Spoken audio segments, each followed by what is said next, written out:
Olá pessoal, nesse vídeo nós vamos ver a parte 2 sobre seleção de atributos e redução de dimensionalidade. Como eu mencionei no vídeo passado, a gente vai dividir essa parte em 4 vídeos. Eu tinha falado 3 na verdade, agora eu vou dividir em 4 vídeos. E essa é a parte 2, a gente vai ver algumas técnicas de seleção de atributos. Então, grosso modo, no vídeo passado a gente viu o que é a maldição da dimensionalidade, né? São alguns problemas que acontecem quando a gente aumenta o número de atributos em um classificador, né?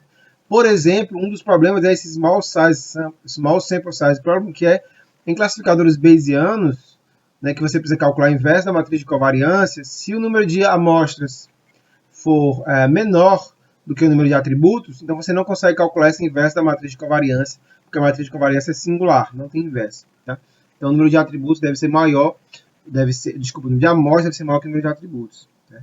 Outro problema que ocorre, isso é mais genérico, quando você tem um número de atributos muito grandes, você pode ter classes muito dispersas, né? Isso é ruim. O bom é que as classes, né, aquela nuvem de uma classe fique pequena, fique próxima. Você começa a aumentar muito, as classes podem ficar longe, dispersas, né? Isso pode piorar a classificação, tá? Amostras que são da mesma classe podem parecer muito distantes umas das outras, certo? Quando você aumenta muito a dimensão desse espaço, tá? Então é isso. Às vezes você aumenta demais o número de atributos e você pode não conseguir implementar, como é o caso dos bayesianos, ou você pode ter um desempenho ruim. Isso não é sempre, mas ocorre muitas vezes, tá? E como é que a gente inventa isso? Reduzindo o número de dimensões do vetor de atributos, é chamada redução de dimensionalidade, né? A gente pode fazer isso criando novos atributos, transformando os atributos que existem em outros, né, número menor de atributos, ou selecionando atributos, que foi o que a gente viu no vídeo passado, né? Só um segundo. Então, as vantagens de você fazer redução de dimensionalidade é você pode talvez melhorar a eficiência do classificador, você reduz o tamanho de amostras necessárias para rodar o seu algoritmo, você torna menos complexo o problema de classificação.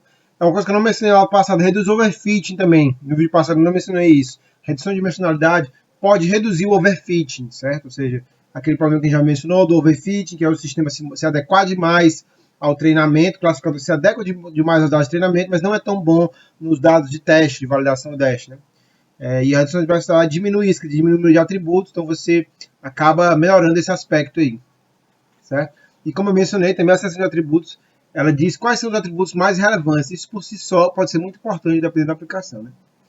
E aí, seguinte, a gente entrou na visão geral do que é a seleção de atributos, né?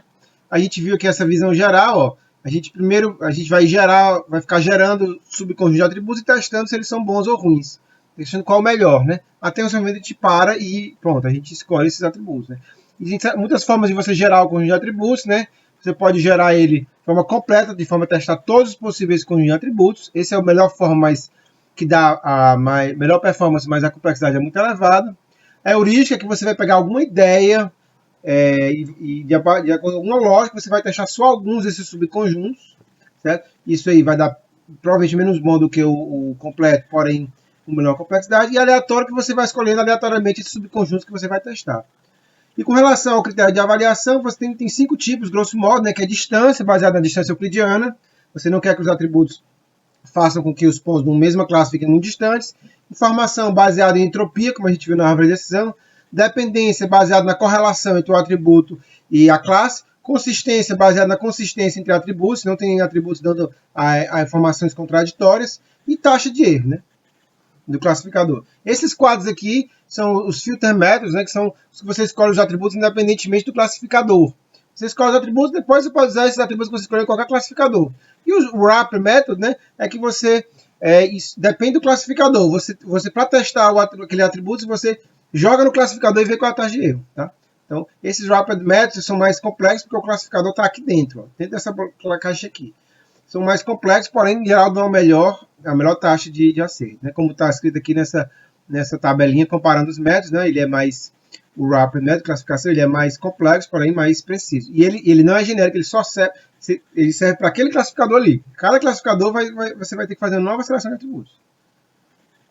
E aqui eu mostrei que, mudando o tipo como você gera, aleatório, completo, heurístico, e a medida de medir os atributos, você fazendo as duas coisas, você pode ter diversas técnicas. Né? E uma coisa que eu esqueci de falar na aula passada é o critério de parada, né?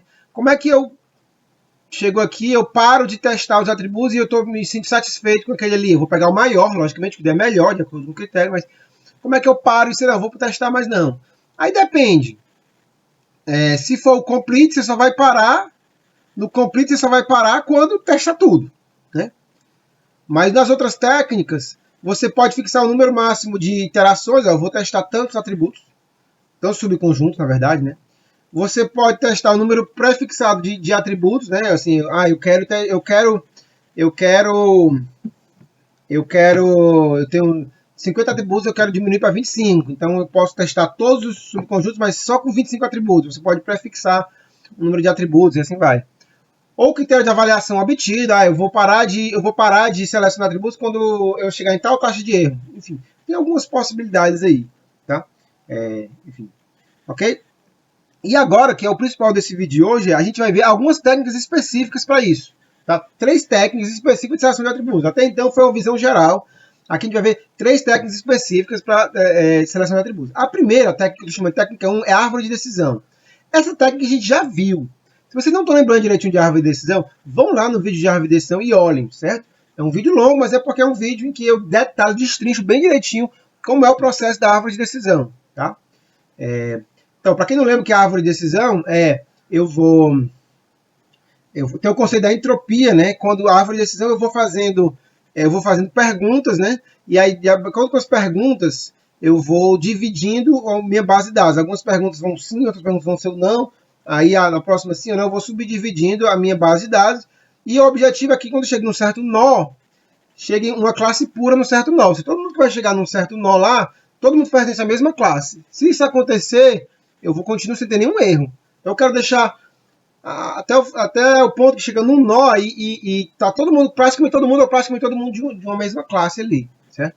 Eu vou fazendo isso. E a árvore de decisão, ela faz isso com base na chamada entropia. Aí vocês vão lá e relembram o que é entropia. Quer dizer, na verdade, existem algumas técnicas, né, alguns critérios. A entropia é o principal, mas tem outros. Como, por exemplo, aquela impureza de Gini. Não sei se vocês lembram, né? Certo? Mas vamos falar de entropia aqui. Mas isso tudo que eu vou falar serve também para a entropia de Gini, tá? Então, para quem não lembra o que é entropia, à medida que você vai deixando a base de dados mais pura, você vai subdividindo, né, no nó dessa base de dados mais pura, a entropia dessa base vai diminuindo. E você quer no final que a entropia é zero. Quando você chega num nó e todo mundo naquele nó é do mesma classe, a entropia é nula. Tá? Então a ideia da árvore de decisão é você vai selecionando os atributos que mais conseguem diminuir a entropia da base de dados. Certo? É o chamado ganho de informação, é o quanto você consegue diminuir da entropia. Tá? Então, vamos lá, só para relembrar o que é a árvore de decisão, você vai escolher os atributos então, que mais conseguem diminuir a entropia. Certo? Ou seja, que é o ganho que tem ganho de informação. Tá? E aí você faz lá, com base nisso, com base na entropia, você vai fazer a sua árvore de decisão. Né? E aí no final tem aquela chamada poda, você vai podar, né? Porque a árvore de decisão tem muito overfit, né? Já expliquei o que é overfit também. Então no final tem aquele processo de podar, que você vai descartar certas podas que podem estar gerando overfit, né? Certo?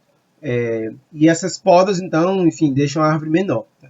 Então, isso aí já sem a gente perceber, isso é um algoritmo, isso é um classificador, a árvore de decisão é um classificador, mas isso já sem você perceber, isso já é também uma técnica de seleção de atributos. Por quê? Porque, tá aqui, executar o algoritmo de árvore de decisão C4.5 sobre o conjunto de treinamento. Esse C4.5, para quem não lembra, C4.5, é o algoritmo de árvore de decisão mais tradicional, assim, digamos assim, grosso modo, aquilo que eu expliquei no vídeo é o C4.5, tá? É o C4.5, aquele que eu expliquei no vídeo, grosso modo. Tá? Então você vai rodar, ao rodar esse algoritmo de árvore de decisão, ele já vai automaticamente colocar os atributos em ordem de quem tem maior perda de entropia, quem diminui mais a entropia, ou seja, maior ganho de informação. Ele já faz isso automaticamente, ou seja, eu já estou selecionando os atributos de acordo com o critério, que é a entropia, certo? Que é o ganho de informação que eles dão, certo? E quando eu faço a poda, esse algoritmo tem uma poda, esse C4.5. Eu reduzo a dimensionalidade, eu vou reduzindo a dimensionalidade. Na verdade, esse 4% você pode ajustá-lo, né? Ele pode podar mais ou pode podar menos, certo? E aí você pode reduzir mais os atributos ou menos os atributos. Então, a poda é o que vai diminuir os atributos. A árvore de decisão em si é ela que vai ordenar os atributos do mais importante para o menos importante, e a poda vai descartar os atributos que não são mais relevantes, certo? Então, ao fazer uma árvore de decisão do tipo C4.5, com poda, automaticamente você já está fazendo uma seleção de atributos, certo? Que seria uma seleção de atributos do tipo heurística e avaliação tipo informação, ó. Tá aqui, ó. Tá aqui, ó. Heurística e avaliação tipo informação, ó. Por que tipo informação? Porque o critério que ele usa é o critério de informação, que é a informação ganha, que é a diminuição da entropia. E por que heurístico? Porque ele não está testando todas as combinações de atributos possíveis. Ele está testando um por um, digamos assim. Tá? Ele não está fazendo busca completa em todos os tipos de algoritmo, ele testa só algum. E também não é aleatório essa busca. Então não é aleatório nem aquele completo, é o heurístico. Tá? E é um filter method. Esse filter method aqui, ó, do tipo que independe do classificador. Como assim, professor? Mas a árvore de decisão não é um classificador? A árvore de decisão é um classificador. Mas você pode encarar ela como um método de seleção de atributos. É isso que eu quero dizer. Por isso que a gente já tinha visto, eu já falei em algum momento, a gente já viu esse método. A gente já viu a árvore de decisão enquanto classificador. Mas a gente pode ver a árvore de decisão enquanto um método de seleção de atributos. Você roda a árvore de decisão com poda, e aí os atributos que restarem são os atributos que você escolheu. E já está até ordenado, do melhor para o pior. Entendeu? Então essa é a ideia, tá? Você pode podar mais ou pode podar menos, tá? O que você pode fazer também, você pode, em vez de usar a entropia, você pode usar, como eu falei agora, a impureza de Gini, né? Certo? É uma possibilidade. Então, grosso modo, a gente pode ver isso como uma seleção de atributos. Seleciona os atributos, aí você joga em qualquer outro classificador que você quiser. Tá? Então essa é a primeira técnica. A árvore de decisão a gente já viu, eu apenas ressaltei que a árvore de decisão é um classificador, mas pode ser visto como um método de seleção de atributos, porque ele já tem naturalmente isso dentro dela. Nem todo classificador faz isso, aliás, nenhum classificador que a gente viu faz isso. Já selecionar, ordenar e já selecionar os melhores atributos, né? Nem os classificadores que a gente viu não fazem isso. A árvore de decisão faz. Por isso que ela pode ser vista como uma técnica de seleção de atributos. Ok? Bom. Peraí. Nada isso. E a segunda técnica que a gente vai ver, ela chama Sequential Forward Selection, né? Seria em português,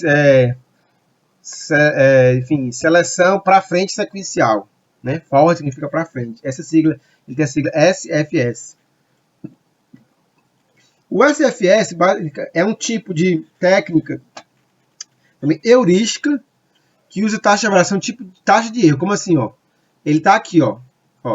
Ele usa um heurístico, ele não vai testar todas as combinações de atributos, que seria o complete, e também não vai ser um teste aleatório. Né? Então é heurístico. Ele tem uma lógica para ir testando os atributos. Eu vou falar qual é. E ele é do tipo Classification Error Rate, né? Ele é do tipo Wrapper, né? Ele é aquele que, tá aqui, ó. Ele é aquele que o critério que ele usa é a própria taxa de erro, tá? Exatamente, tá? Então como é que é? O sequência é o seguinte, ele inicia com nenhum atributo ou com um atributo e ele vai adicionando um atributo de cada vez. Até vai adicionando, até que um ponto quando ele adiciona atributo e a taxa não melhora. Como assim, professor? Eu vou explicar o passo a passo aqui, mas grosso modo a ideia é essa. Eu vou adicionando um atributo, aí boto mais um, vou vendo se melhora. Aí, a partir do ponto que eu adicionei não melhorou. Então eu paro aí. Tá? Seria assim, eu fiz um pseudocódigo aqui. Já falei. Fiz um pseudocódigo aqui, seria assim, ó. Sendo n o número de atributos. O que eu vou começar? Eu vou começar fazendo n classificadores, cada um com um atributo só. Vamos supor que eu tenha 10 atributos, tá? Então eu vou fazer 10 classificadores, cada um só com um atributo. Um classificador com um atributo, unidimensional. Pá. Aí eu seleciono o atributo que deu o melhor. Eu vou chamar de N1. N1 é o classificador que deu a melhor taxa de acerto. Então, beleza. Esse N1 está selecionado. Ok. Tá? Agora eu vou selecionar N1 classificadores, cada um com 2 atributos. O atributo N1 e mais outro. Vou dar um exemplo. Vamos supor, eu vou escrever aqui o exemplo, tá? Vamos supor que eu tenho 10 atributos e no primeiro passo eu escolhi o atributo 7. Eu testei todos os atributos, tá? Eu testei o atributo 1, 2, 3, 4, 5, 6, 7, 9, 10. Sozinho, só um atributo. 10 classificadores com atributo e o que deu melhor foi o 7. Agora eu vou testar 9 atributos. O 7 com o 1, o 7 com o 2 e assim vai. Reticência até o 7 com o atributo 10. Eu vou implementar menos o 7 com o 7, né? Lógico. Né? Eu vou implementar 9 classificadores, cada um com 2 atributos. E vou pegar qual foi o melhor par de atributos. Certo? Eu vou supor que o melhor par de atributos é o N1 e N2. Eu vou chamar. Vamos supor que é o 7 e o 3. Tá aqui, 7, 3, deu melhor, beleza. Aí no próximo passo, eu vou implementar n-2 sim, aí eu pergunto aqui, ó. Tem essa perguntinha aqui importante. Esse atributo N1N2 deu melhor do que com o N1 sozinho? Porque pode ser que eu testei o 7 com 1, o 7 com 2, o 7 com 3, até o 7 com 10, e nenhum deu melhor do que o 7 sozinho. Se o melhor é o 7 sozinho, beleza, eu paro o algoritmo aqui. E eu vou selecionar apenas o 7 sozinho. Beleza, parei. Certo? Caso o 7 com 3, que foi o melhor, deu a taxa de classificação deu maior, ou seja, a taxa de erro deu menor, então eu seleciono o 7 e 3 e passo para a próxima etapa. Vou copiar aqui. Certo? Agora eu vou fazer o quê? Eu continuo. Agora eu vou fazer n-2 classificadores, cada um com 3 atributos. Então eu vou testar o 7, o 3 e o 1, classificador. O classificador com 7, o 3 e o 2. 7, 3 e 3 não dá, né? Aí, 7, 3 e 4, reticências. Até o 7 com o 3 com o 10.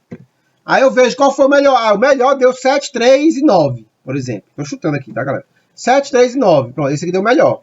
Desses 8 classificadores, né? Esses N-2 classificadores, cada um com 3 atributos. Ó. N2, N2 mais o outro.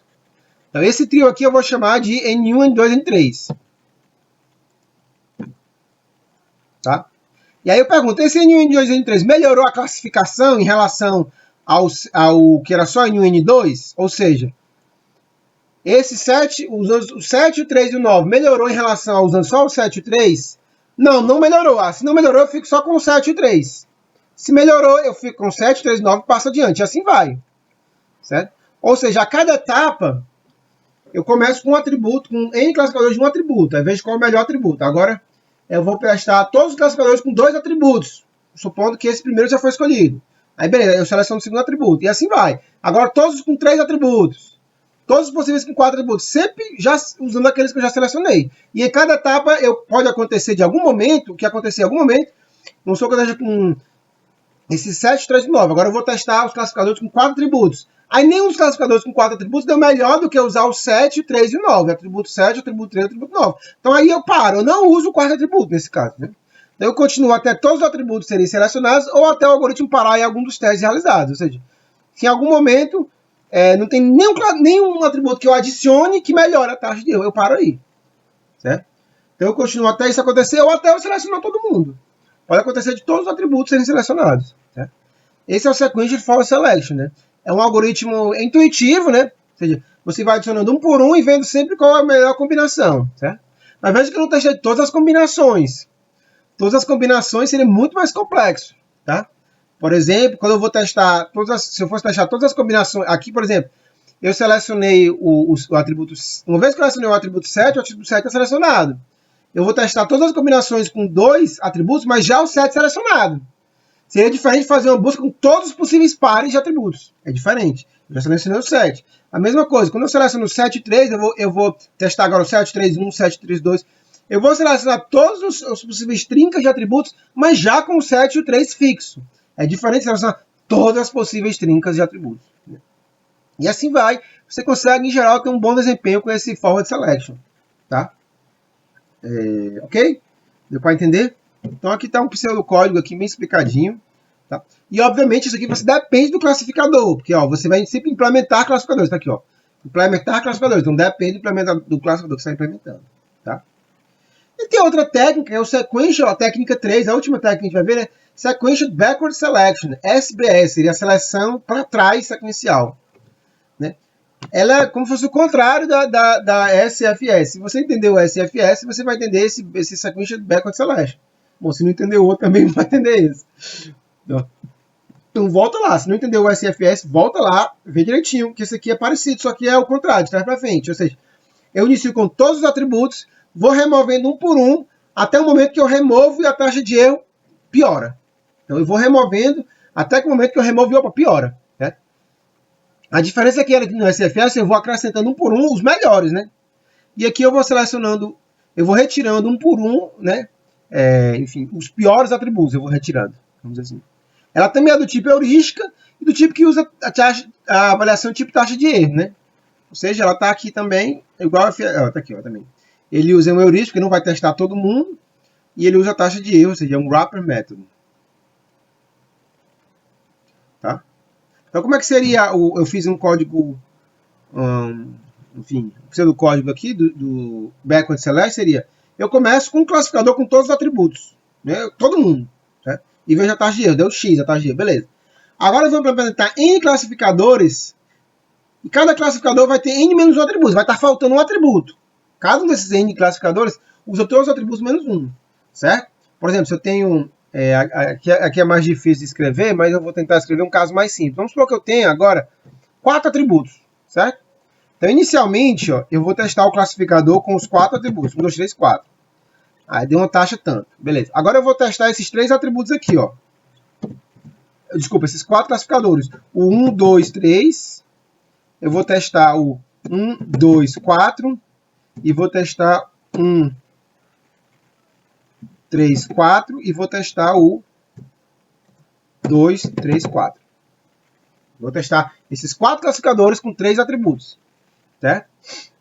E aí ver qual que deu melhor. Tá? Eu vou selecionar aqui, ó, nessa linha, o conjunto de N-1 atributos que foi a nossa melhor taxa de erro na classificação acima. Né? Então, vamos supor que o melhor deu esse aqui, ó, 1, 3, 4. Beleza. Então, eu selecionei esse aqui, 1, 3, 4, deu melhor. Aqui, selecionei ele. Aqui, ó. Fiquei com ele, vou deixar aqui, ó. Certo? Aí eu estou chamando esse conjunto de CN1, que é o conjunto de N-1 atributos, certo? Aí você olha, esse classificador aqui melhorou a taxa de erro em relação ao anterior? Se não tiver melhorado, eu paro aí. Eu paro aí. Se não tem nenhum desses conjuntos de 3 atributos que melhora, o de N-1 no caso de N, que melhora a minha classificação, eu paro aí e eu seleciono os N atributos. Eu não vou tirar nenhum atributo. Vou usar todos os atributos. Certo? Se nenhum daquelas 4 combinações aqui de 3 atributos der melhor do que 1, 2, 3, 4, eu uso os 4 atributos. Se der melhor, beleza. Então eu já descarto aqui um atributo. No caso aqui seria o atributo 2. Eu já descarto 2. Beleza, o 2 já está descartado. Tá. Já descartei o 2 e passo para a fase seguinte. Aí eu continuo. Na fase seguinte agora eu vou testar N-1 classificadores, cada um com N-2 atributos. Ou seja, eu vou pegar esse conjunto de atributos aqui, que não foi descartado, e agora eu vou descartar um por um. Eu vou testar agora o 1 e o 3, eu vou testar o 1 e o 4, e vou testar o 3 e o 4. Eu estou testando todas as combinações de dois atributos? Não, não estou testando todas as combinações de atributos. Eu já sei que o 2 não está. Eu já eliminei o 2, o atributo 2. Então, ok? Então, ele diz assim, eu vou testar N-1 classificadores são implementados, cada um com N-2 atributos.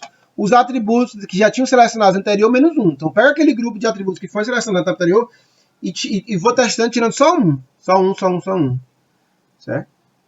Aí eu vou selecionar o conjunto de N-2 atributos que foi mais relacionado à taxa de erro. Aqui, vamos supor que aqui o 3 e o 4 deu melhor. Foi o que deu melhor, que 3 e 4. Ponto. Então, o 1 está descartado. Quer dizer, eu vou fazer um teste agora, ó. Esses N-2 atributos melhoram a taxa de erro em relação àqueles N-1 atributos, ou seja, esse 3, 4 aqui é melhor do que eu usar 1, 3, 4? Ah, não é. Se não, opa, então eu não vou descartar mais nada, só descarto só o 2. Vou ficar com 1, 2, 1, 3 e 4. Se não melhorar a taxa de erro, opa, eu desconsidero aquela etapa e não descarto mais ninguém. Tá? Ok? Se sim, se melhorar, beleza. Aí eu descarto um. Ok? Por exemplo, aqui, nesse caso, se o 3 e 4 deu melhor com 3 e 4, eu vou descartar um e ficar só com 3 e 4. E eu continuo fazendo isso até restar só um atributo ou até o algoritmo parâmetro ser realizado. Em outras palavras, eu começo com todos os atributos, aí eu retiro um atributo e testo todos os classificadores tirando um atributo e vejo quem é e vejo se algum deles melhorou a taxa de erro. Se melhorou, eu descarto esse atributo. Beleza. Aí agora eu pego esses atributos que restaram e testo também N-1 classificadores tirando só um atributo deles. E aí vejo se melhorou. E assim vai. A cada etapa, eu vou, se a taxa de erro melhorar em relação à etapa anterior, eu descarto um atributo. Certo? Eu descarto um atributo. Aquele que, descartando ele, me deu a melhor taxa de erro. Se chegar um momento nem a taxa de erro não melhorar, com nenhum descarte, nenhum atributo, aí eu não descarto ninguém. Ok?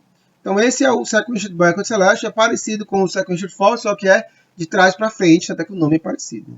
Certo? Então essas 3 técnicas que a gente vai trabalhar mais a fundo, que vocês vão implementar de fato, tá?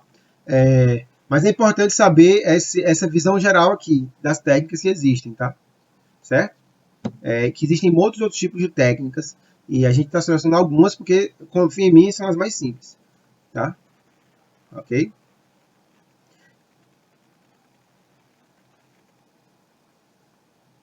Bom, e deixa eu apagar aqui. Bom, existem variantes, a gente não vai ver também, é só por curiosidade aqui, existem variantes dessas técnicas. Por exemplo, existe o bidirecional, que é você faz o forward depois do backward, você vai até certo ponto, aí quando o forward parar de acrescentar atributos, aí você começa a remover com o backward, entendeu? Existe essa, ou o contrário, você começa com o backward retirando, depois quando parou de retirar, você começa a adicionar, tentar adicionar de novo. Existe esse bidirecional, mas eu não vou exigir de vocês isso, tá? Existe também o floating, esse aqui é para quem tem interesse, quem está trabalhando com isso, iniciação científica, em estágio, tá? Certo? Existe também o floating, SFS e SBS. Se vocês têm interesse, dê uma olhada nesse floating aqui, que ele é interessante também. A vantagem do floating é que é o seguinte, esse SFS e o SBS, ele tem uma desvantagem, que é, no SFS forward, uma vez que você colocou um atributo, aquele atributo está escolhido, acabou-se, você não tem mais como descartar ele. E no backward, a mesma coisa. Uma vez que você descartou um atributo, no backward, você descartou um atributo, não tem como mais trazer ele de volta. Ele morreu, digamos assim. Eu descartei ele, ele morreu no backward. E às vezes, acontece que um atributo sozinho ele não é bom. Mas em conjunto com o outro ele é bom. Certo? Tem atributos que, vou dar um exemplo aqui, bem besta, certo? Densidade e massa e volume. Vamos supor que você esteja querendo distinguir alguma coisa e o atributo melhor que distingue todo mundo é a densidade, que é massa sobre volume. Mas você não tem esse atributo densidade, você tem seu atributo massa e volume. Você não sabe que a densidade é o melhor atributo, você não sabe. Você tem o atributo volume e o atributo massa. Mas você não sabe que se você dividisse um pelo outro, daria um atributo massa. Você não sabe disso. Sozinho o atributo massa pode não valer nada, e o atributo volume pode não valer nada, mas juntos ele vale muita coisa. Então você faz o backward, quando você esse FSS, SBS, você está medindo os atributos um por um, ou colocando e retirando um por um. Então, no FSS, por exemplo, você pode adicionar o atributo massa sozinho, sem adicionar o volume, e o atributo massa sozinho não vale nada. Aí você acha que ele é um atributo ruim, porque ele não vale nada, mas ele vale. Ele vale só que junto com o volume, entendeu? A mesma coisa no backward. Você pode achar que retirar um deles vale a pena, sendo que porque você retirou só um, aí você achou que ele fosse ruim, entendeu? Enfim, eles têm essa desvantagem. Uma vez que você adiciona no backward, na verdade é o seguinte, no backward a desvantagem é que vocês que retiram um atributo, não tem mais como colocar de volta ele. E no forward, você vê que você coloca um, não tem mais como retirar. E você vai fazendo isso um por um. E às vezes, um atributo sozinho não é bom, ele é bom em conjunto com o outro. Então eles têm essas desvantagens, certo? Porque ele vai indo um por um, certo? E às vezes ele não avalia subconjunto por subconjunto, ele vai botando um por um, ele vai adicionando um por um os atributos, ou removendo um por um. E esse float, eu não vou explicar como é, mas ele leva isso em conta. Um atributo que foi retirado no SBS, que ele pode ser recolocado. E no float em SFS, um que foi colocado pode ainda ser retirado. Ok? Então é isso, pessoal. Terminamos aqui a parte de seleção de atributos. Certo? Nos próximos 2 vídeos a gente vai ver uma técnica de transformação de atributos. Certo? Vai ser basicamente falando da técnica PCA, que é de transformação de atributos. Um abraço.